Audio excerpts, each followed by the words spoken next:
Welcome to a new edition of the Neon Jazz interview series with New York City-based jazz saxophonist, arranger, composer, and producer Ben Wendel.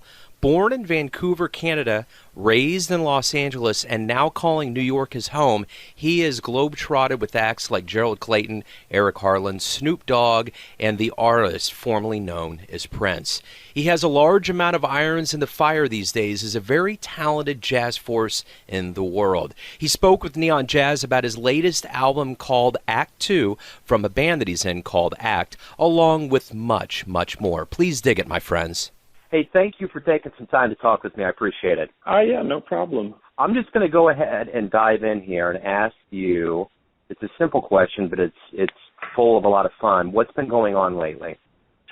What's been happening lately? Well, this year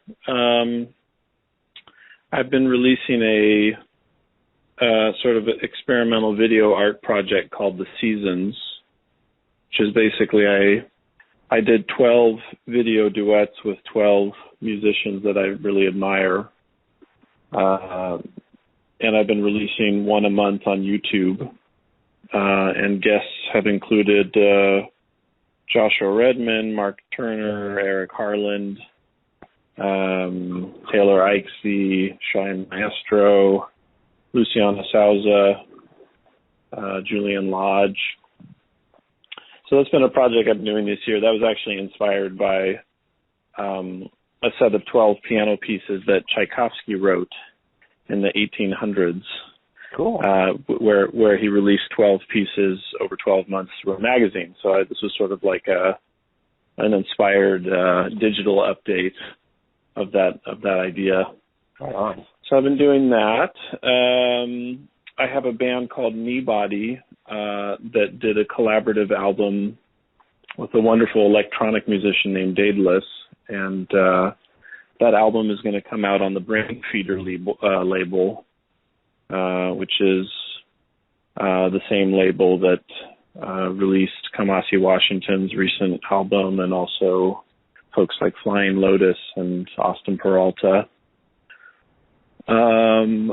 A lot of sideman work. I just played at the Village Vanguard with Gerald Clayton's new quintet that featured his normal working trio with Justin Brown and Joe Sanders, and then the great saxophonist Logan Richardson. Cool. And then when Seamus Blake is not free, I've been fortunate enough to do some touring with Antonio Sanchez's quartet, his Migration group. So I've been to Japan with him and just played in Mexico and San Francisco. I think that's it. Oh, and then I'll have my next solo album is going to come out next year, and it features a quartet with Gerald Clayton, Joe Sanders, and Henry Cole, the drummer for Miguel Zanon. Very cool. So, man, you got all kinds of irons in the fire. Yeah, a lot of stuff going on. Happily. yeah, that's a good problem to have. One of the catalysts for me to speak with you is your second release from Act called Act 2, and I wanted to ask you about that release.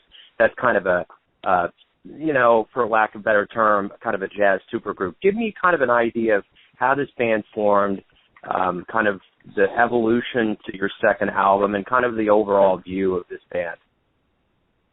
Well, okay, so it's important to me to just reiterate for anybody, we tried to make it clear in the press release too, that this is definitely a co-led band. So this is not my band. This is that is shared between me and Nate and Harish. And we've been longtime friends.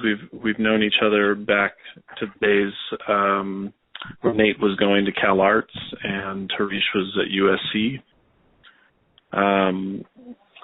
And it kind of just happened, kind of in one of those natural, organic ways. I think we did a gig or two years ago and noticed that we had that special rapport that happens every so often, where you somehow just you musically get along and you don't really have to talk about anything.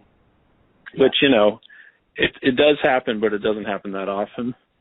And to this day, I mean, essentially, it's that band is still like that. I don't think we have had one conversation where we've had to critically analyze or suggest anything musically to each other, which is a rare thing. So yeah, we just really got along in that way. We loved the trio format, and so we made our first album. Nate's father is a world-class engineer and has a beautiful studio down in Laguna, in California, and we went down there for fun and recorded our first album, just literally called Act, and released it on the Brooklyn Jazz Underground label. And that was just kind of for fun. I mean, kind of just like this one. It was, but it was interesting to see that album kind of made its way around the world. I still bump into people kind of all over the place. Most recently, I think I bumped into someone in Tokyo that knew that album well. Cool. So it kind of found its way out there, and luckily, Rio from the Jazz Gallery, she has this ongoing relationship with the Rockefeller Fund and the estate up in Pocahontas. And she told me about this beautiful home where you can do like a composer residency. And I said, well, can you do a band residency? And she said, yeah, I think so. And I called up Nate and Harish. I said, hey, we've been talking about doing another album. You want to go up there and make an album? And that's kind of how this got created. So let me go from this project, Modern Day, to the beginning of your life. You grew up in Vancouver and you were raised in L.A. Talk to me a little bit about those contrasting environments and how they influence kind of the way you view music and jazz and all of that. Well, I would say culturally I'm basically American. I was born in Vancouver. My father's from Montreal, but I think I wasn't even 1 year old when they brought me down to LA. So I would say that the main influence on me has less to do with countries and more to do with my family. I have a lot of musicians in my family. My mom was a professional opera singer for almost 30 years. My grandmother played flute with Toscanini.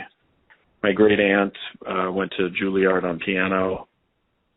So actually, I'm sort of the first person in my family to go the jazz route. But I have to say to this day, just like I mentioned with that Seasons project, I'm still greatly influenced by what we call classical music and that aesthetic and that body of work. What was it? So you're in New York City today, correct? Yeah, I've been living in Brooklyn for nearly 6 years. Okay. So what was the contrast when you moved to New York coming from LA? Was it a big culture shock? Did it invigorate a new level of creativity, a new jazz awakening? What was that migration for you like? That was a pretty big shift for me.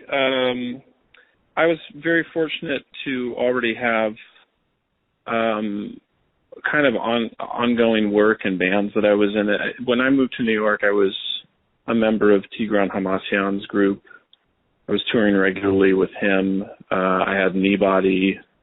I was already doing sideman work with other people, and a lot of my friends, they either chose LA or New York. So when I got to New York, it fortunately wasn't that sort of intense, start from zero sensation that happens to a lot of people. But what I've noticed is, New York is I think it in a beautiful way. There's just so much talent everywhere around you that it forces you to really sort of figure out who you are. Yeah. It's sort of like there's a lot of peer pressure, but in a good way, not a bad way. But it really forces you to sort of distill down kind of what you stand for and what you don't stand for and where you stand.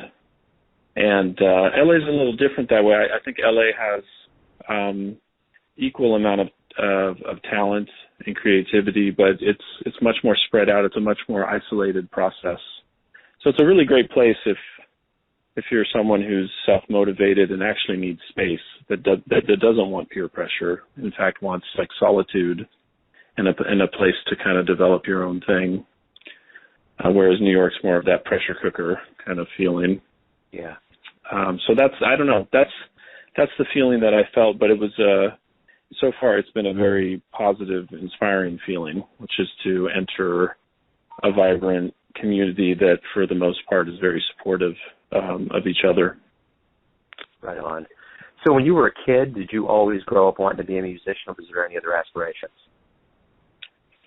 I think basically I always wanted, as far as I can remember, I think I started the sax when I was 10, and I think it was somewhere, in those early teens. I was playing playing bassoon in the orchestra. I was playing sax and the wind ensemble and jazz band, and I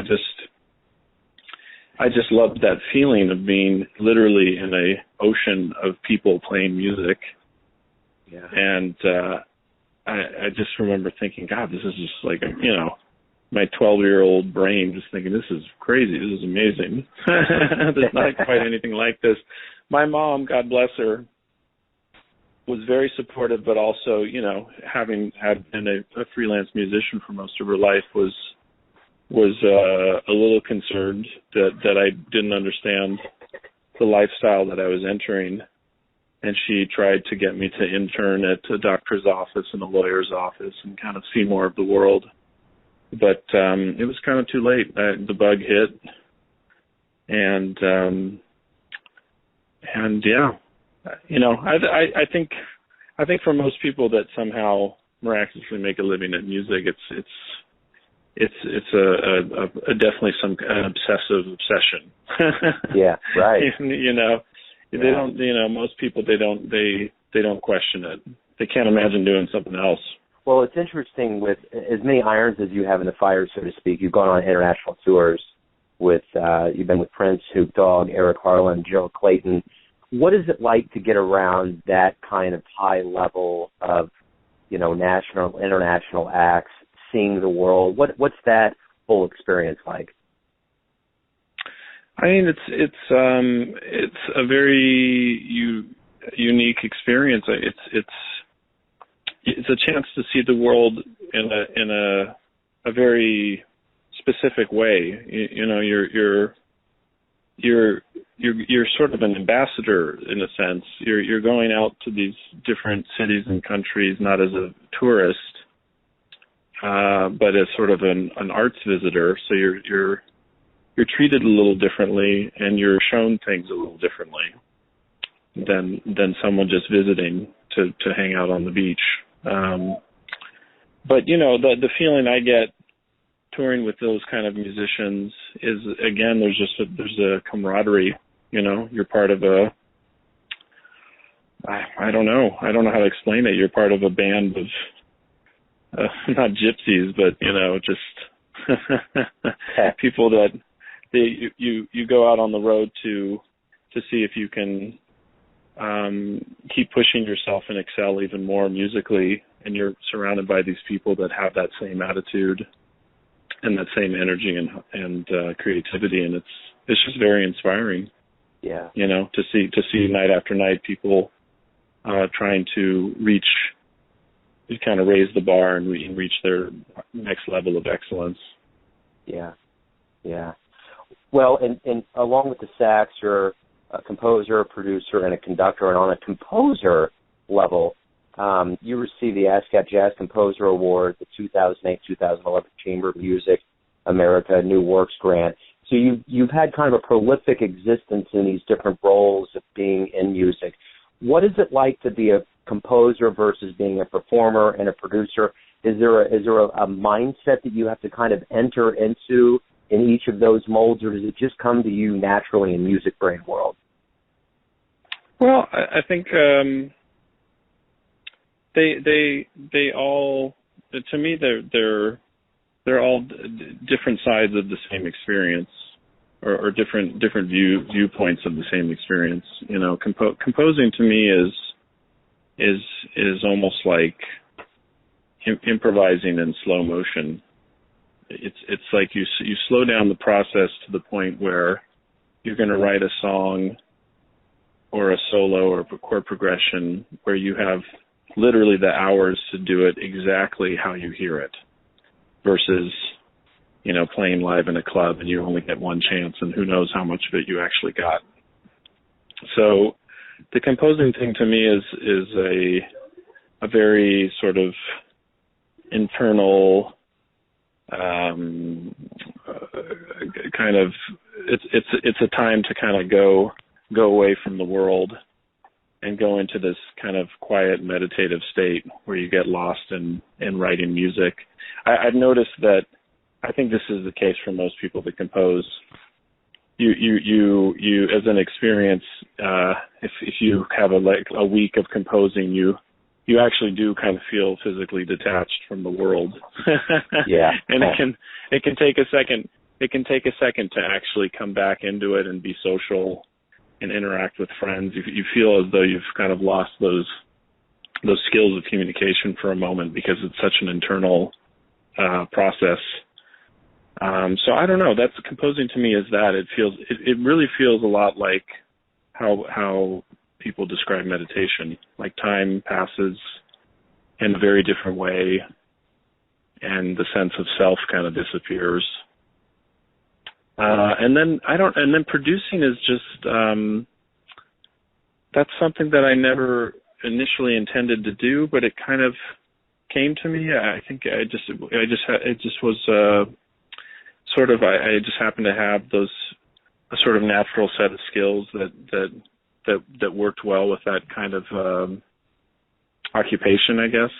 And I love it. You know, it's sort of like you get to be sort of a grand architect / therapist / musical mirror / commentator. I mean, you kind of have to do everything when you navigate someone through the creation of an album, and it's really, I love it, and it's really what I love about it most is just the psychology of it, and figuring out how to either get in there and be part of a process where everybody feels like they're on the same page, or actually sometimes how to get out of the way.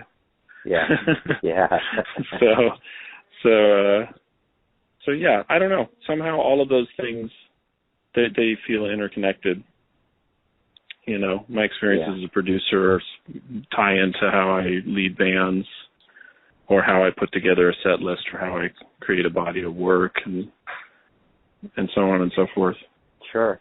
So let's talk about this. You were appointed the head of the Jazz and Blues Initiative that will allow you to produce and expand performance opportunities in LA. What's that all about? That's actually something I'm just ending now. That was a really amazing 7-year experience. There was a performing arts center that was built in Santa Monica called the Broad Stage. And, you know, being raised in LA, I've always wanted to create more opportunities for jazz in LA, which for such a large city, it's a bit challenging. There's not a ton of venues or creative spaces. And so I had this gig as a producer of a series called Under the Radar, which essentially was booking any and all genres within this 120-seat black box theater within the center. And in the later years of that job, I was able to sort of expand that role and increase the opportunities for specifically jazz booking. I created sort of like a jazz council that had folks like Luciano Salza, Quincy Jones, Herb Alpert, who all kind of like contributed their names and actually sometimes literally their creative forces to help bring in sort of like the next generations of talent within the field of jazz. So, but I'm just ending that, but it was, I'm really glad that I got a chance to do that. And actually what's nice is now it's like really set up to continue, being a sort of a destination place for jazz within the west side of LA. They have series now. They're called Quincy Jones Presents, which will be in its fourth season, and Quincy brings in all kinds of amazing talent. Like last year, I helped bring in, for example, this guy named Jacob Collier, who's this sort of YouTube jazz phenom. Very hard to explain. You either know him or you don't. Right. But he's been opening for Herbie Hancock and Chick Corea lately, doing a solo show, and it was his first time to play in LA, and he played at this theater. So cool. Very cool. So on your own, you're getting ready to release. It said that you had your third solo album planned for 2015. Your first one in 2009 was Simple Song. Your second one in 2012 was Frame. Talk to me a little bit about your solo work. What inspires you to do it? When you find the time to do it? Kind of the etymology, so to speak, of these solo releases. I don't know. Everybody feels differently about this, especially given that the nature and concept of "quote unquote" an album may be shifting. As we move away from literally physically holding an album. But for me personally, it's just it's a way to sort of document points in my life and see a progression, and also there's something energetically about putting music down, recording it, recording it, and putting it out there that helps you move on to the next thing. So for me, the goal is to, over the course of my life, is to have a vast and varied discography that's sort of a little musical history of my life. Yeah. That I can look back and go, yeah, I remember that time and what I was thinking about, and that's right before I moved to New York, and I remember I was really inspired by that, and that's why I wrote that.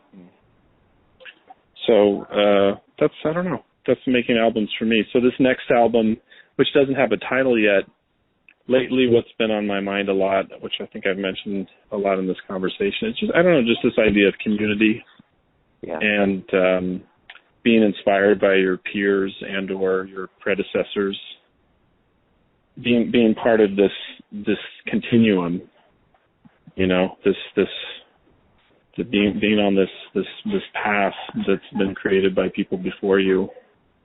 So a lot of the songs are inspired by or written for living and or musicians that have passed. So I don't know. That's going to be the theme of the next album.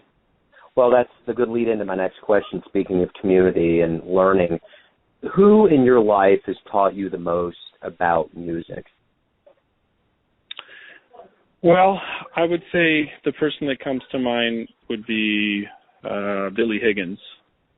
I took a year off from school in '98. I was having some health issues. I was having lung collapses, which sounds very dramatic. It's not life-threatening, but it's pretty hard to play the sax when you have this. And I was kind of at a low point, and I actually kind of not sure if I was going to continue music. I felt very depressed. And just by luck, through a friend of mine from high school, I ended up in a group called the World Stage All-Stars. The World Stage was a club run by Billy Higgins in Leimert Park in Los Angeles. And Billy was our mentor and teacher. And so for a whole year, Billy not only led this group, but I got to just hang and play with him for a whole year. I'd go over to his house. We'd play monk tunes. We'd play, I remember countless memories of going to the World Stage late at night, and there weren't any musicians around, and there'd be Billy up on the stage with the bass player say, get your horn. And we'd just play tunes. And something about, I knew how heavy Billy was, but I was also young. I think I didn't really know the full scope of what it meant to play with him. But when you played with him, it was you just knew that you were in the presence of something really deep. Yeah. It was very hard to play. Actually, it was basically impossible to play badly with him. He had some kind of aura and way of playing that the moment you got on that stage and played with him, you sounded your best. Yeah. You couldn't play badly. And so he brought to me through that year, he showed me the joy, the just pure joy and light of music, and the energy and the spirituality of playing music with people, and just how he was able to convey that to me. He basically, I don't know. He never, like, that's the thing, like, he never, quote unquote, ever sat me down and gave me words of advice or anything. Just literally by being himself and allowing me to play with him, I think he showed me the most. Wow, that's great. Seems like he was probably a pretty big architect of those early Ornette Coleman albums, I would think. I mean, yeah, and kind of everything. I think still to this day he's the most recorded jazz drummer of all time. Wow. Man. Yeah. Yeah, when you stack that up next to Art and all those guys, that's saying something for sure. Yeah. Yeah. So let me ask you this. Was there a jazz album that kind of parted the curtain, so to speak, for you, or an artist that really was like, wow, it floored you and made you either want to be better or to get into jazz? That's such a hard one. I can tell you, I don't think there's any specific person. I can tell you that I have early memories of listening to this Charlie Mingus album called The Black Saint and the Sinner Lady. Yeah. I have memories of that, and something about that album sounded so mysterious and powerful to me. It sounded like voodoo, and I remember just thinking these musicians sound like shamans or something, It was like, so I remember that had effect on me. I had also a neighbor that was like a jazzophile, and he was giving me early Charlie Parker albums, and he also gave me, let me think about this, he also gave me like this tape that was just the best of John Coltrane. Wow. So it was just kind of like excerpts from a lot of his albums. It had Giant Steps, it had Naima, it had Central Park West. So I think, I don't know, in the early years, I think that's the stuff I was listening to that was very powerful to me and really a mystery to me. Like, I had no idea how that music functioned or how they were able to do what they did. Yeah. It really seemed like magic. Yeah. So, but since then, I mean, it's impossible to answer that question. Hundreds of people that have inspired me, peers, other record, just on and on and on. Yeah. It just expands out. Yeah. So let me ask you this, and I saw a graphic with Miles Davis some time ago, and it said it took him a long time to find his inner voice. And this is my question to you. With your inner voice, what are you trying to say with your music? Is there not necessarily a message, but what are you trying to emit to those that pick up your work and listen to it? I don't know. I guess, the closest thing I can think of is just the feeling that I got, kind of that I was describing, like playing with Billy Higgins. Like, I guess I'm trying to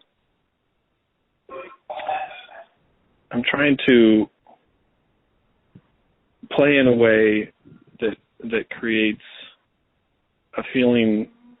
I mean, and I don't know that one can ever actually consciously do this, but the feeling one has when you're playing in a space and suddenly it seems as though everybody's alpha and beta waves are in sync, not just on the stage, but in the audience, that somehow through music, everyone is now on the same wavelength, which has actually been scientifically proven that does happen. Yeah. And I think, fortunately I've been in many concerts where I've had that feeling. And there's this sort of feeling that happens where you suddenly realize that the collective energy of all those people in the room is greater than a singular energy. Yeah. And it's sort of like the bad view of an ego goes away. And everybody, you know, I don't know. I guess cliches exist for a reason. You know, it's just, you know, there's definitely a unifying power to music. But I mean, I could never, you know, I think for most people, what we learn through playing music is the moment you try to do something, that's when usually it doesn't work out. So I would say that it seems like you're sensitive to that and even asking the question. So I don't know that I'm trying to do anything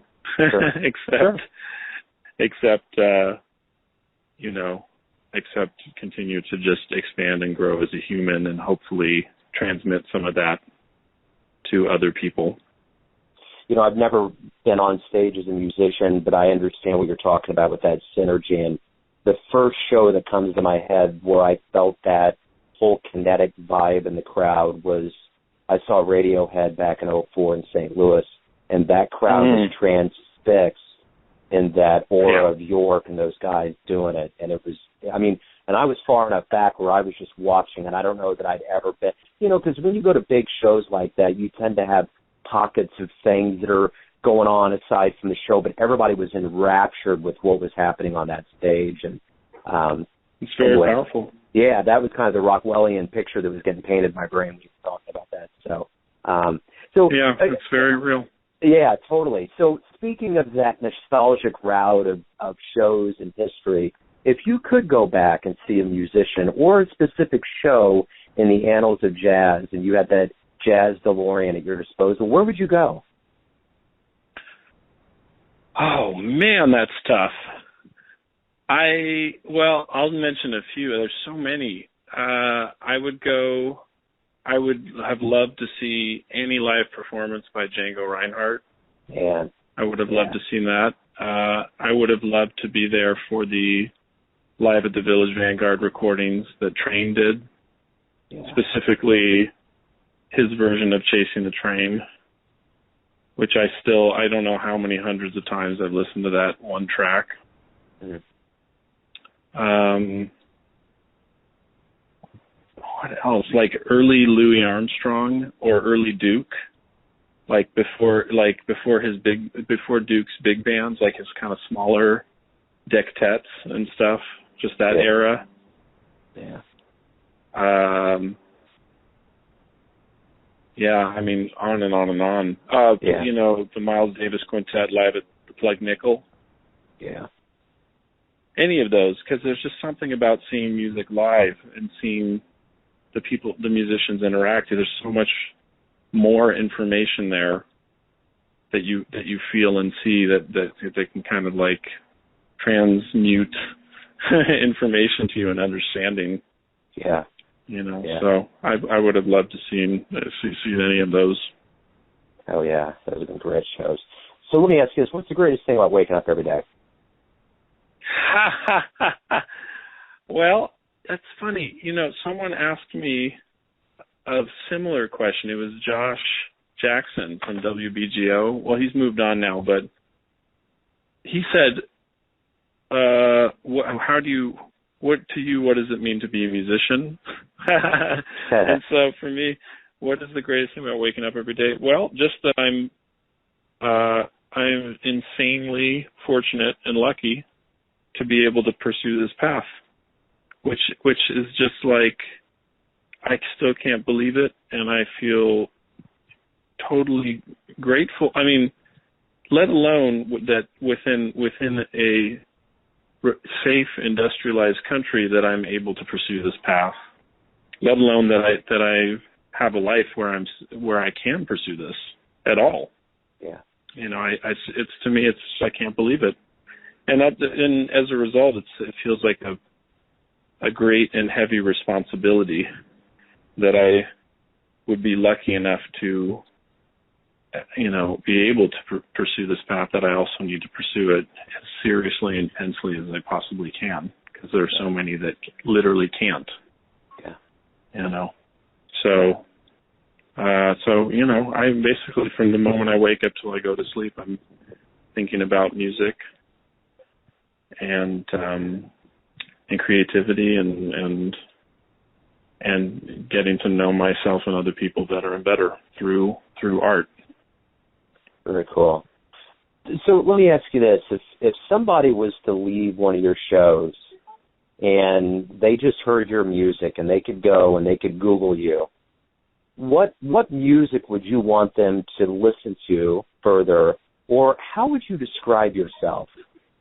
And I almost in that kind of short brevity of a tweet, kind of, who are you and what music would you like someone to explore further to get to know you if they don't know who you are other than maybe just one live show?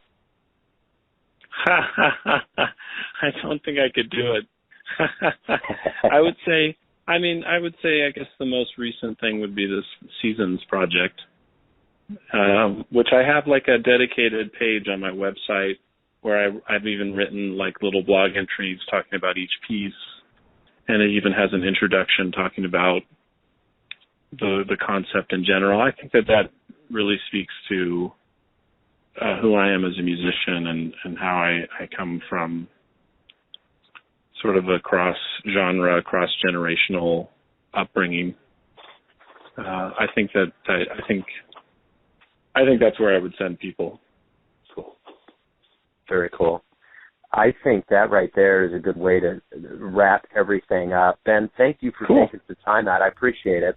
Thanks so much, man. Okay, I look forward to hearing the show. Thanks for listening and tuning in to yet another Neon Jazz interview, where we give you a bit of insight into the finest players in New York City, Kansas City, and spots all over America, giving fans all that jazz. And thanks to Ben for his music, time, his vision, and devotion to the jazz craft. If you want to hear more interviews, go to Famous Interviews with Joe Domino on the iTunes Store, or you can always visit the neonjazz.blogspot.com for all things neon jazz. Until next time, enjoy the music, my friends.